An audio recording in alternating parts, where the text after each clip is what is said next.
सारा तुम उसके साथ बाहर जाओ, इनकरेज करो उसे। 2-3 दिन में वो वैसे ही अमेरिका चला जाएगा। खुश फहमी में रखो, बेहतर है। देखो, आदमी को अगर औरत बार बार रिजेक्ट करती रहे ना तो उसकी अना को बहुत ठेस पड़ती है। ओके, 2-3 साल तक वो वापस नहीं आएगा। 2-3 साल में दुनिया बदल जाती है।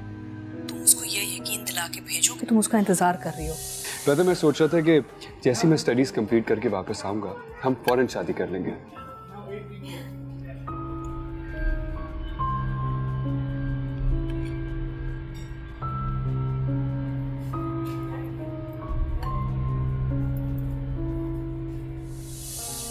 अशर को खैरत की प्रेगनेंसी के बारे में तो नहीं पता ना? नहीं, अल्लाह का शुक्र है ये बात नहीं पता चली उसे। सारा ऑफिस से आई थी तो कह रही थी कि खैरत का फोन आया था अशर के लिए। अच्छा, मैं तो सोच रही थी कि बहुत दिन पहले फोन कर लेती वो। फरीदा, लेकिन अगर उसने अशर से बात कर ली तो मतलब वो उसके मोबाइल पे भी तो कॉल कर सकती है। कुछ नहीं होगा, मैं अपने बेटे को बहुत अच्छी तरह जानती हूँ। मैंने ये सब कुछ ऐसे प्लान किया है कि फोन पे तो क्या, वो खुद भी अगर आ जाएगी ना तो मेरा बेटा उसकी बातें नहीं मानने वाला।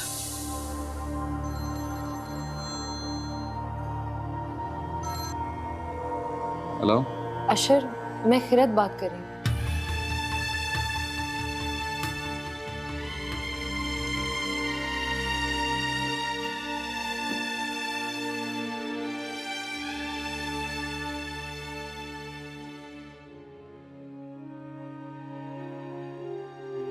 अशर, आपको पता भी है कि आपकी माँ ने मेरे साथ किया क्या? मैं मरते मरते बची और आपका बच्चा। मैं जानती हूँ तुम खैरत से बहुत मोहब्बत करते हो, लेकिन जो उसने तुम्हारा सारा, I would appreciate it अगर हम इस मौजू पे बात ना करें। अच्छा, मैं तुम्हारी दोस्त हूँ। I know you're my friend यार, लेकिन तुम समेत मैंने अपने किसी दोस्त को इस बात की इजाजत नहीं दी कि मेरी पर्सनल लाइफ डिस्कस करें। मेरी जिंदगी का जाती मामला है। अब मेरा पूरा पूरा हक बनता है कि अगर मैं नहीं चाहता कोई डिस्कस करे तो ना किया जाए।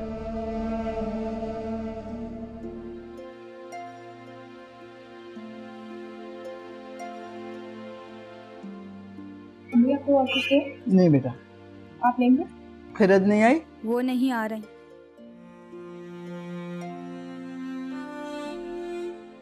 कुछ समझ में नहीं आता कि अब मैं क्या करूं। अशर तो कोई बात सुनने पर आमादा ही नहीं, फोन पे भी बात नहीं करते। बस अब इसका एक ही हल है कि मैं खुद कराची जाऊं और अशर से जाके बात करूं। आप ऐसा कभी नहीं करेंगी? जो लोग इतने बगैरत हैं कि आधी रात को अपनी बीवी और बहू को घर से धक्के देकर बाहर निकाल दें, वो आपकी बेइज्जती करने में क्या कसर छोड़ेंगे?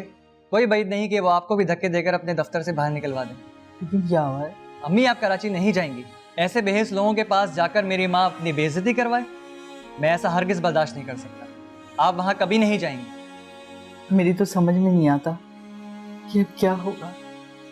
खैरत की हालत दिन ब दिन खराब होती जा रही है। अम्मी, खैरत के लिए हम जितना कर सकते थे उतना कर रहे हैं और वो जब तक चाहे हमारे घर रह सकती है। हमारे इतने महदूद बजट में भी आप खैरत का अच्छे से इलाज मुआवजा करा रही हैं। लेकिन अम्मी, अब ये तो किसी से भी बर्दाश्त नहीं होगा ना कि आप वहाँ पर जाएं और आपकी बेइज्जती हो। तो हम सब में से कोई भी ये चीज़ बर्दाश्त नहीं करेगा। अम्मी, जब खैरत की हालत ठीक हो जाए और वो सफ़र के काबिल हो जाए तो वो खुद जाकर अपने मामलात को सुलझा ले। अच्छा चलो नाश्ता कर। क्या स्टोरी फैब्रिकेट की आपने फरीदा आंटी? मैं तो आपको दाद दिए बगैर रह ही ना सकी। लेकिन एक चीज मुझे कंफ्यूज कर रही है। एक तरफ आप खैरत से इतनी नफरत करती हैं, उसको बेइज्जत करने में कोई कसर नहीं छोड़ी, और दूसरी तरफ आप उसकी इज्जत रख रही हैं। उसकी इज्जत नहीं रख रही, अपने बेटे की इज्जत रख रही हूँ, क्योंकि उसका नाम मेरे बेटे के नाम से जुड़ा हुआ है। अगर ऐसा ना होता ना तो मैं खुलेआम सबके सामने उसकी बेइज्जती करती। लेकिन मेरे अशर की बेइज्जती हो, ये मैं बर्दाश्त नहीं कर सकती। असल मकसद तो था कि खैरत को अशर की जिंदगी से निकालना है, और वो मकसद पूरा हो गया है। अगर उस लड़की में थोड़ी सी भी गैरत होगी ना तो वो वापस मुड़ के नहीं आएगी। लेकिन सुनो, मैंने जरीना से भी ये बात की थी और मैं अभी तुमसे ये बात करना चाह रही हूँ। जो कुछ भी हुआ है ना, किसी को पता नहीं चलना चाहिए, वरना बहुत नुकसान हो जाएगा हमारा। जी Farida aunty, as you wish. पता है अशर बहुत डिस्टर्ब्ड है, परेशान है। उसे तुम्हारी दोस्ती की जरूरत है। उसका ख्याल रखो। आप उसकी फिक्र मत करो, ये आप मुझ पर छोड़ दो।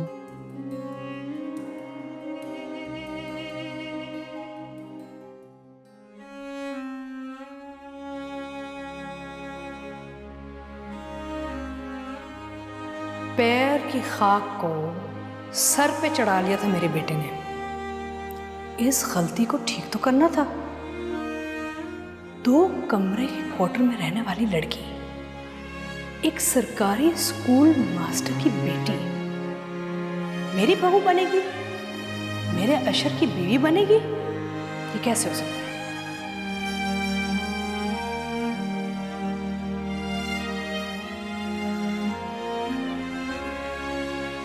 बच्चा? कौन सा बच्चा? किसका बच्चा? मैं तुम्हें एक चैलेंज देती हूं।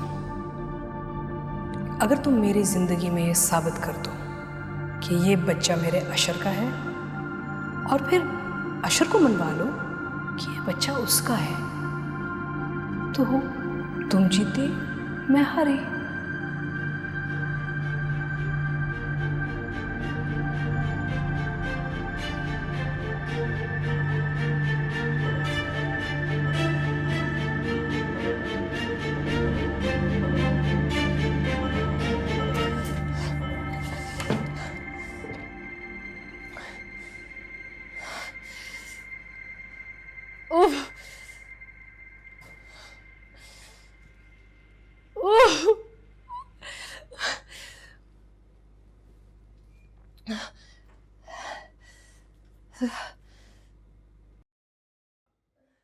खिरत, खिरत, क्या हुआ बेटी? क्या बात है? खिरत, बोलो ना। मैं कराची जा रही हूँ खाला, मुझे अशर से मिलना है, वरना उसकी माँ जीत जाएगी खाला। कैसी बात कर रही हो तुम ये? मुझे कराची जाना होगा, मुझे अशर से मिलना है। मैं उसके ऑफिस के बाहर बैठ जाऊंगी, कभी ना कभी तो वो मुझसे मिलेगा ना। मैं उसको सब कुछ सच बता दूंगी, आप देखिएगा वो सबको ठीक कर देगा, एक एक से बदला लेगा वो। ठीक है चली जाना, लेकिन अभी तो अपने आप को संभालो। ये तुम्हारी क्या हालत हो रही है? क्या हो गया आपको खाला? आपको दिख नहीं रहा? मेरे कपड़ों पे ये कीचड़, ये गंध, मुझे साफ करना होगा इसे।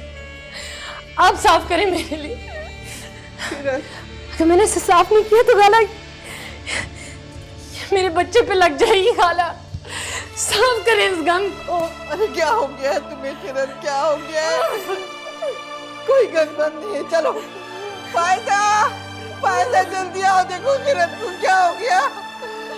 फायदा, फायदा देखो, कुछ नहीं है ये। किरण हौसला रखो, सब ठीक हो जाएगा।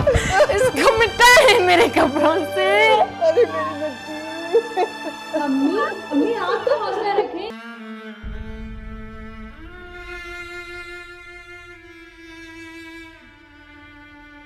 नहीं ठीक है, बैठ सकती हैं।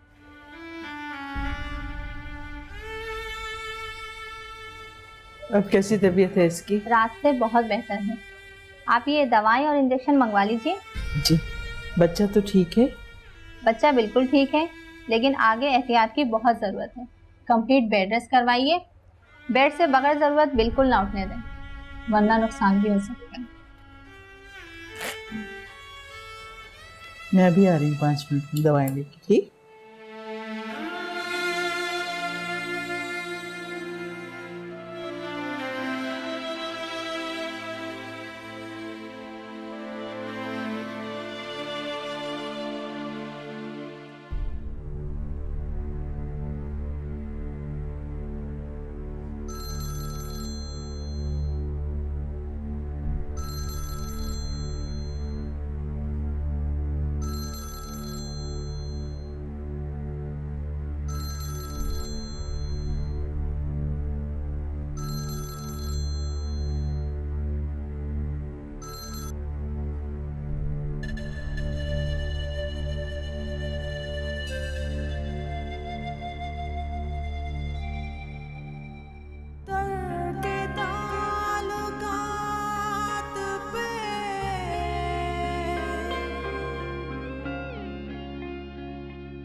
चलो बेटा, खाना लग गया, खाना खा लो।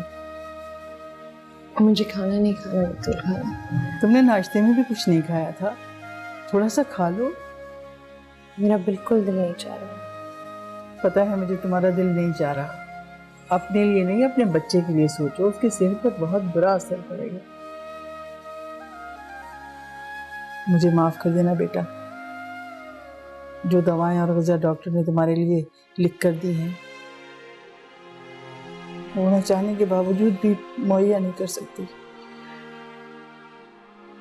दाल सब्जी पे ही गुजारा हो रहा है, घर क्या करूं? बतूल खाला, कोई खुराक, कोई ग़िज़ा, कोई भी दवाइयाँ मुझ जैसी माँ को सेहत नहीं दे सकती, जिसके होने वाले बच्चे की जिंदगी गाली बनने जा रही है। इस गम को अपने दिल से मत लगाओ। अल्लाह बहुत बड़ा है, वो अपने बंदों पर सबसे ज्यादा रहम करता है। निकल जाओगी तुम इस मुश्किल से, निकाल देगा वो परवरदिगार। बस जरा साथ खैरियत के फारिग हो जाओ। अरे हमने तो बड़े बड़े पत्थर दिल लोगों को औलाद की मोहब्बत और कशिश के आगे मोम बनते हुए देखा है। जब तुम बच्चे को अशर की गोद में डालोगी तो देख लेना, वो तुम्हारी हर बात को मानने और समझने को तैयार हो जाएगा। बस थोड़े दिन की बात है, सब्र कर लो, सब ठीक कर देगा मेरा मालिक। अच्छा चलो आप, हाँ आप शाबाश। अच्छा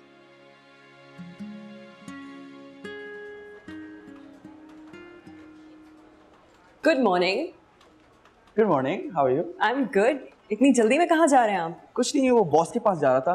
परसों से उन्होंने वैसे ही नहीं आना, सोचा जो इम्पोर्टेंट बातें हैं उनसे अभी कर लूँ। क्यों अशर परसों से ऑफिस क्यों नहीं आ रहे? इंग्लैंड जा रहे हैं ना वो, ऑफिस का भी कुछ काम है और कह रहे थे ह्यूमन रिसोर्स का भी कोई कोर्स करना है उन्होंने, 2-3 महीने तो लग ही जाएंगे। क्यों, उन्होंने आपको नहीं बताया? नहीं, ऑफ कोर्स बताया था, 2-3 दिन पहले, मेरे दिमाग से निकल गया। चलो खैर, anyway I'll see you later. Okay.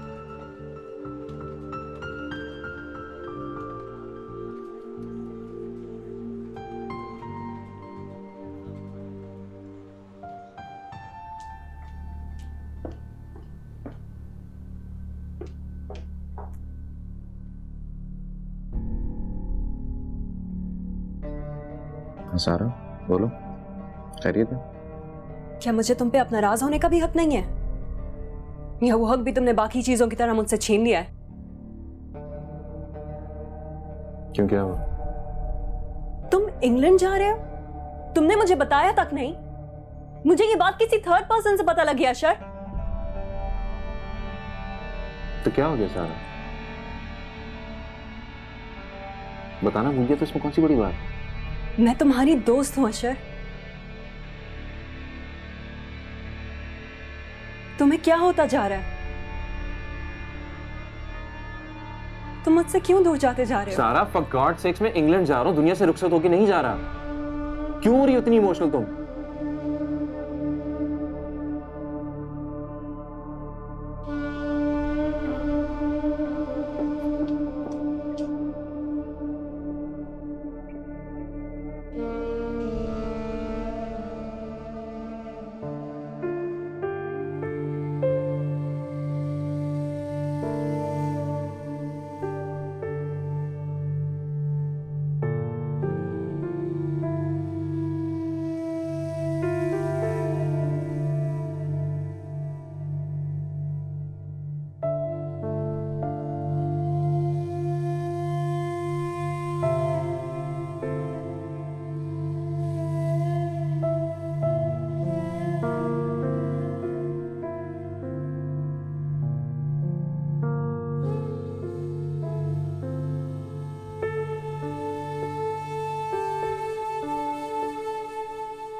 खैरत, क्या बात है बेटा?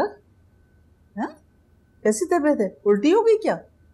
कोई बात नहीं, कोई बात नहीं, ऐसे वक्त में होता है ऐसा। फायजा, फायजा। जी अम्मी जी। बेटा मैंने तुमसे यखनी बनाने के लिए कहा था, खैरत के लिए बना ली? हाँ अम्मी बस तैयार है, 10 मिनट में हो जाएगी। अच्छा जल्दी से बना के लाओ। हाँ बस मैं देखती हूँ, निकाल कर देती हूँ। चलो बेटा आओ तो मेरे साथ चलो।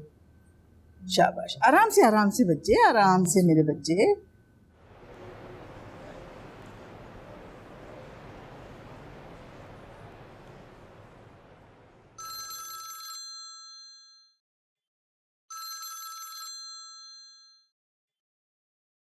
हेलो, जाग रहे हैं ना? पता था, रेस्ट तो नहीं करना आपने। मैं तुम्हारी कॉल के इंतजार में जाग रहा था। तुम सुनाओ, सब खैरियत है? रिचर्ड का फोन आया था सिंगापुर से। अच्छा, फिर क्या बात हुई? कुछ नहीं बॉस, वो उनकी कंपनी के सारे सीनियर एग्जीक्यूटिव्स आने कराची नेक्स्ट वीक प्रोजेक्ट की डिटेल्स डिस्कस करने। आप बताएं आपका क्या मूड है, कब लौट रहे हैं आप? I was intending to stay for another 10-20 days, लेकिन अगर अब ये काम आ गया तो मैं आ जाता हूँ वापस। बस मुझे फ्लाइट्स का स्केड्यूल चेक कर लेने दो, उसके बाद मैं तुम्हें बताता हूँ कि मेरी वापसी का क्या प्लान है। ठीक है? Okay boss. Okay, bye.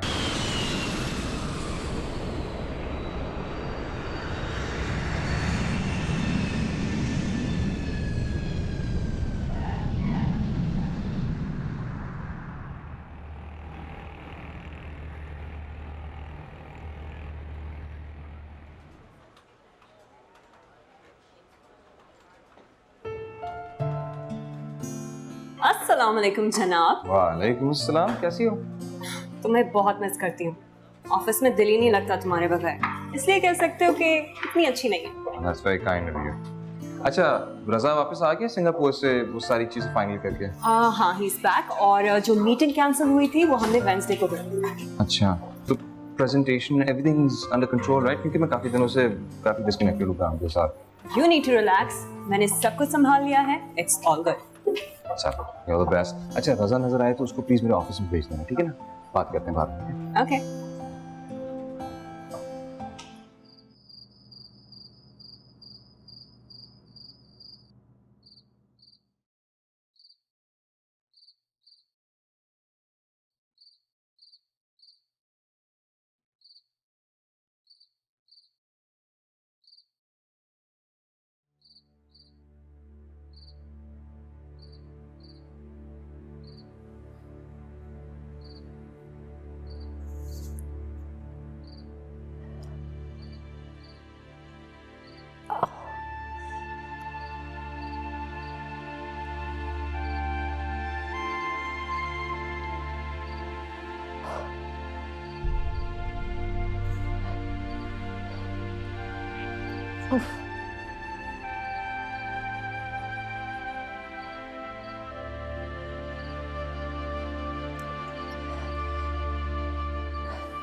उफ,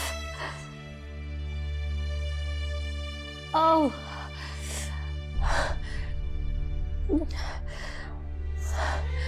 खाला, बतूल खाला। अरे खैरत, क्या हुआ? क्या बात है? बहुत तकलीफ हो रही है खाला। अरे कब से दर्द हो रहा है? हैं? काफी देर हो गई है। तुमने मुझे जगाया नहीं? मैं यावर को उठाती हूँ, अभी तुम्हें अस्पताल लेके चलते हैं। अरे दरवाजा खोलो जल्दी। फायजा, फायजा। क्या हुआ अम्मी? खैरत को पेन शुरू हो गए, तुम जल्दी से यावर को उठाओ, जल्दी। इतनी जल्दी कैसे? अभी तो 7वां महीना भी नहीं लगा। अल्लाह रहम करे, मुझे क्या पता ये सब। तुम जल्दी उठाओ यावर को। यावर, यावर उठे जल्दी। अरे हिम्मत करो, हिम्मत करो खैरत, हिम्मत करो, अल्लाह तुम्हारी मुश्किल आसान करेगा। सिस्टर, सिस्टर जल्दी आए। बस बस बस बस बस बस। मेरी बच्ची बहुत तकलीफ में है, कुछ करें। आपको कितनी दफा कहा है आपके बेटे की नॉर्मल डिलीवरी नहीं हो सकती, इनका ऑपरेशन होगा।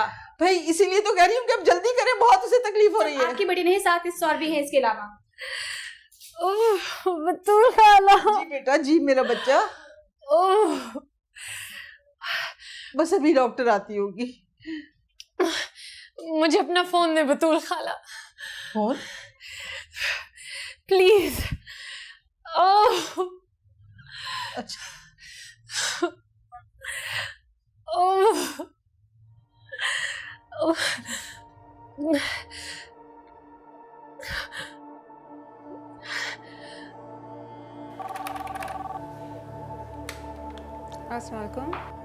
मुझे अशर से बात करनी है। आयशा, सर इस वक्त ऑफिस में नहीं है मैम। मुझे पता है वो ऑफिस में है, मेरी उनसे बात कराएं। कह रही हूँ मेरी अशर से बात कराएं। सर आपके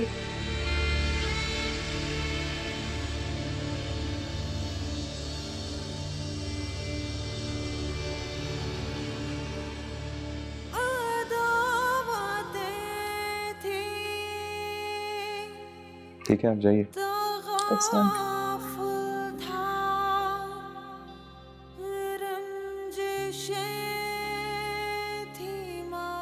आज तो तुमने यहाँ पे फोन कर लिया, आइंदा मत करना, क्योंकि तुम मेरे लिए मर चुकी हो।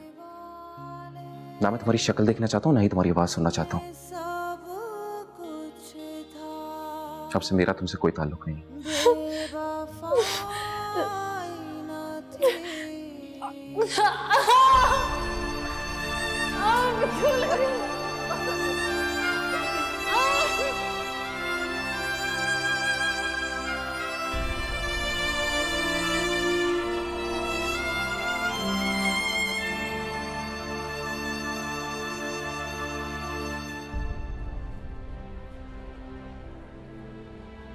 खाला जी, मुबारक हो, लड़की हुई है। अल्लाह तेरा लाख लाख शुक्र है मेरे महबूब। मेरी बेटी कैसी है? नानी बन गई हैं, आप हमें भूलिएगा नहीं। अरे नहीं नहीं, एक मिनट एक ये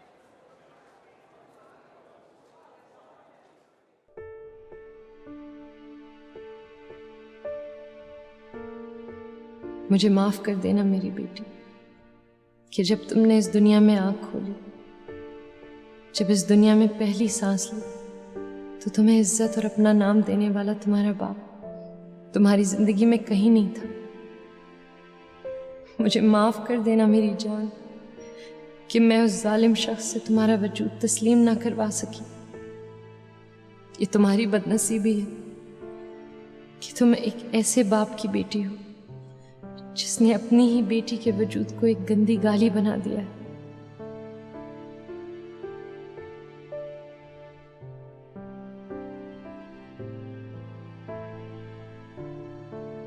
तुमसे सामना अब मैं सिर्फ रोज़े हशर चाहती हूँ अशर हुसैन, इस दुनिया में नहीं, इस जिंदगी में नहीं।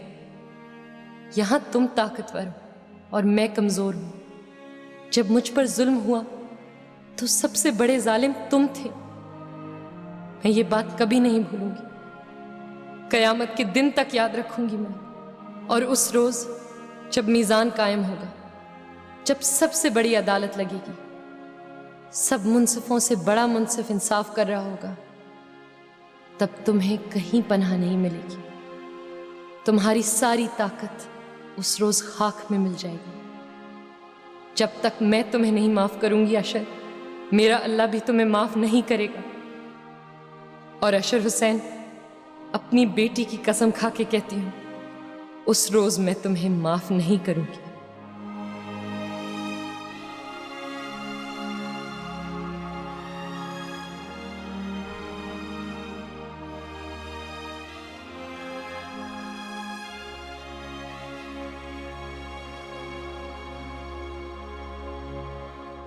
बच्ची काफ़ी कमज़ोर है, पैदा भी तो वक्त से पहले हुई है ना। अच्छा फ़ायदा, तुम मेरा काम करो बेटा, यावर से कहो कि जल्दी से मुझे बैंक से पैसे निकाल के ला दे। अस्पताल में काफ़ी खर्चा हो गया है और अभी मुझे खैरत और बच्ची की दवाएं भी मंगवानी है। ठीक है, जीती रहो, बस जल्दी से यावर को बैंक भेजो। खुदा हाफिज़।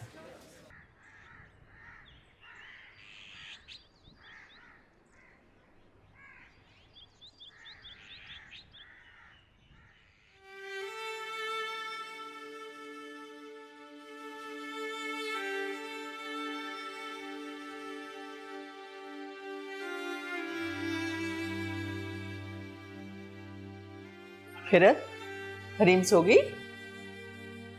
जी।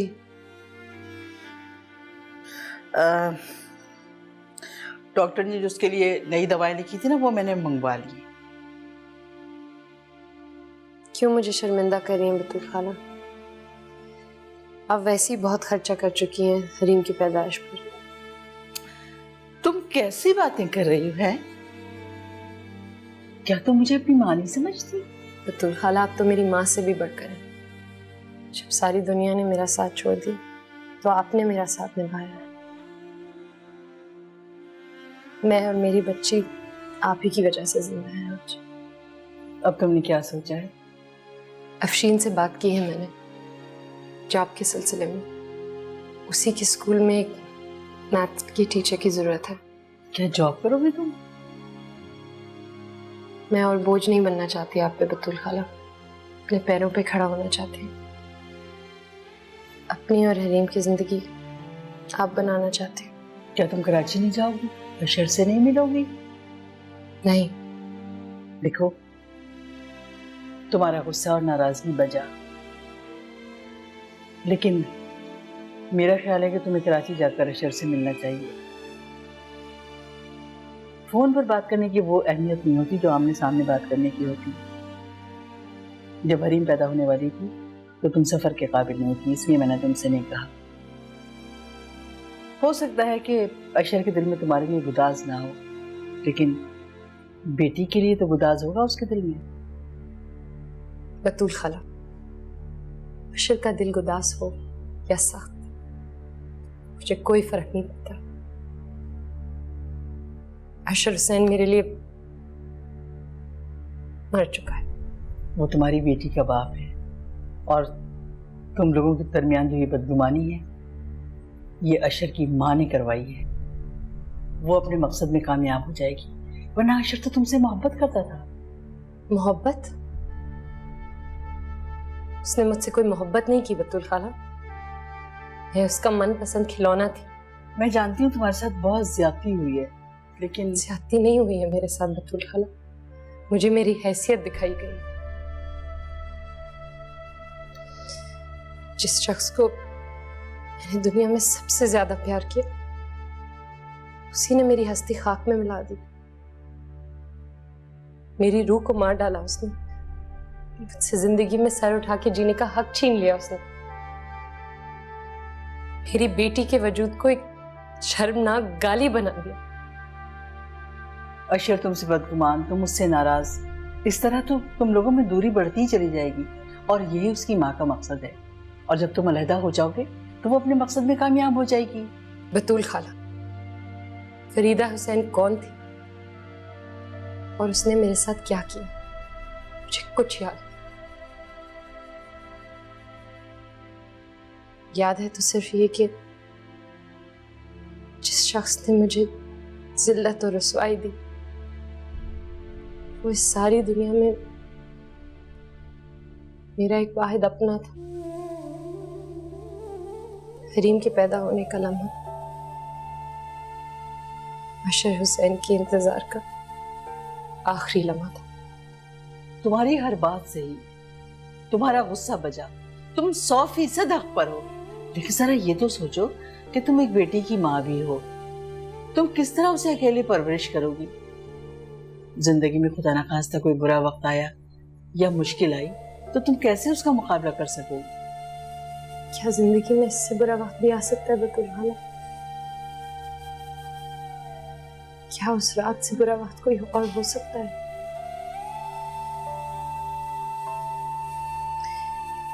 जब मैं अपनी बच्ची को अपनी कोख में लिए उस अंधेरी रात में खुले आसमान तले बिल्कुल तन्हा सरवाइव कर सकती हूँ, मेरी बेटी सरवाइव कर सकती है,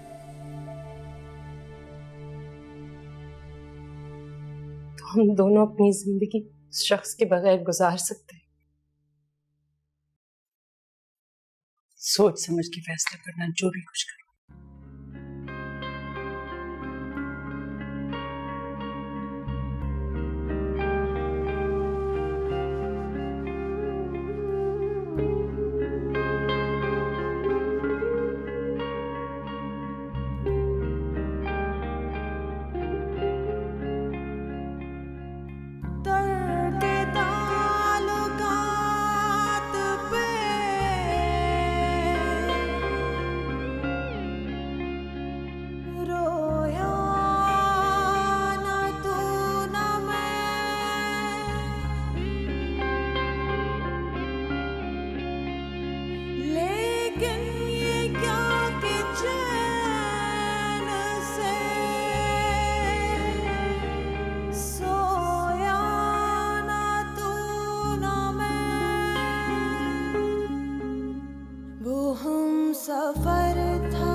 अजय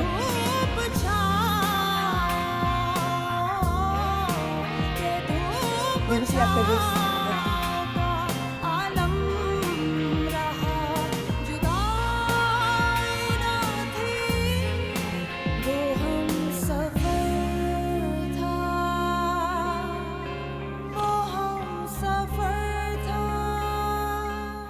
हाँ जरीना, सलाम, क्या हाल है? मैं ठीक हूँ। हाँ, कॉन्फ्रेंस अगले हफ्ते है, जुमे को फ्लाइट है मेरी। ये सब खैरियत है, बस मैं अशर के लिए परेशान हूँ। मेरे होते हुए अपना ख्याल नहीं रखता वो, पता नहीं मेरी गैर मौजूदगी में क्या करेगा। अच्छा जरीना, एक काम तो करो, सारा से कहना कि अशर पे नजर रखें, हाँ, while I'm gone, just to keep an eye on him। अब दुआ ही कर सकती हूँ कि वो सारा से शादी के लिए मान जाए। देखो क्या। हाँ अच्छा, मैं बाद में तुमसे बात करती हूँ। हाँ ओके, खुदा हाफिज। अस्सलाम वालेकुम। वालेकुम अस्सलाम, क्या हाल है? ठीक ठाक। कौन, जरीना आंटी थी? हाँ वो मुझे कॉन्फ्रेंस के बारे में पूछ रही थी। नाश्ता लगाऊं? नहीं, मैंने कमरे में मंगवा दिया था। तुम अपना बिल्कुल ख्याल नहीं रखते। खैर, मम्मी मैंने डॉक्टर जैदी से अपॉइंटमेंट लिया है और आपको उनके पास चेकअप के लिए जाना होगा। मुझे किसी चेकअप की जरूरत नहीं है, आई एम फाइन। बिल्कुल भी ठीक नहीं है। हर वक्त आपका ब्लड प्रेशर, कोलेस्ट्रॉल हाई रहता है। मेरा ब्लड प्रेशर और कोलेस्ट्रॉल बिल्कुल ठीक हो जाएगा अगर तुम्हारी परेशानी कम हो जाए। तुम्हारा अकेलापन मुझसे देखा नहीं जाता। I just want you to settle। Mummy, हम इस बारे में काफी दफा बात कर चुके हैं। मेरी जिस तरह जिंदगी गुजर रही, मैं उसी तरह गुजारना चाहता हूँ। I've adjusted to it। I think you should accept it as well। फिर मैं चलता हूँ, लेट हो।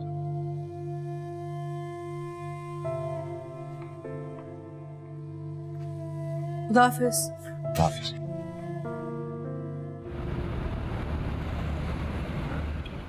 सर ये इन पे साइन कर दीजिए प्लीज।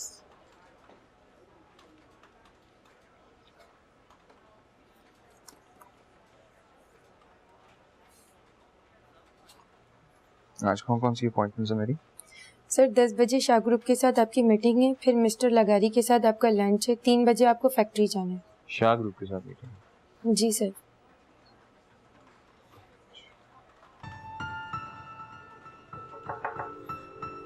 वो आओ सारा।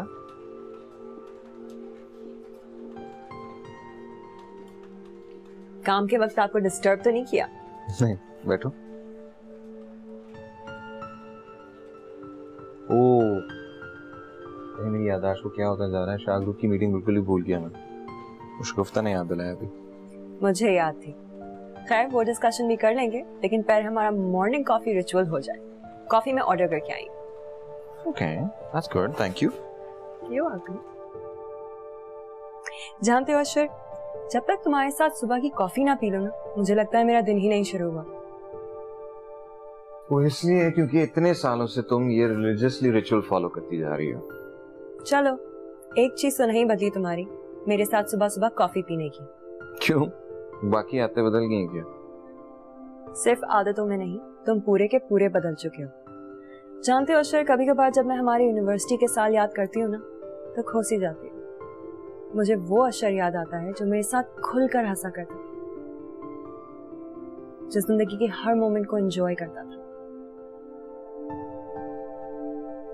काश मैं वो वक्त वापस ला सकती।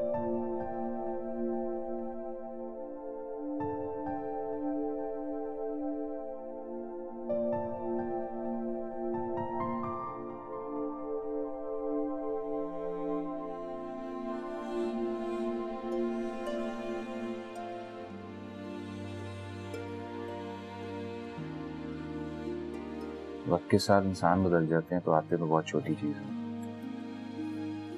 मेरे अंदर भी कोई चेंजेस आए होंगे, मगर तुम इतने ज्यादा बदल गए अशर कि कभी कभार जब मैं तुमसे बात करती हूँ ना, लगता है अपने दोस्त से नहीं किसी अजनबी से बात कर रही हूँ। इतने दूर, इतने फासले पर खड़े नजर आते हैं। मुझे तो लगता है कि तुम वक्त के साथ कुछ ज्यादा इमोशनल होती जा रही हो। खैर कुछ काम की बात कर लें। ओके। ये कुछ पॉइंट्स हैं जो अभी मैं मीटिंग की बात कर रहा था ना शाहरुख के साथ, उसके अंदर ये डिस्कस कर लिया।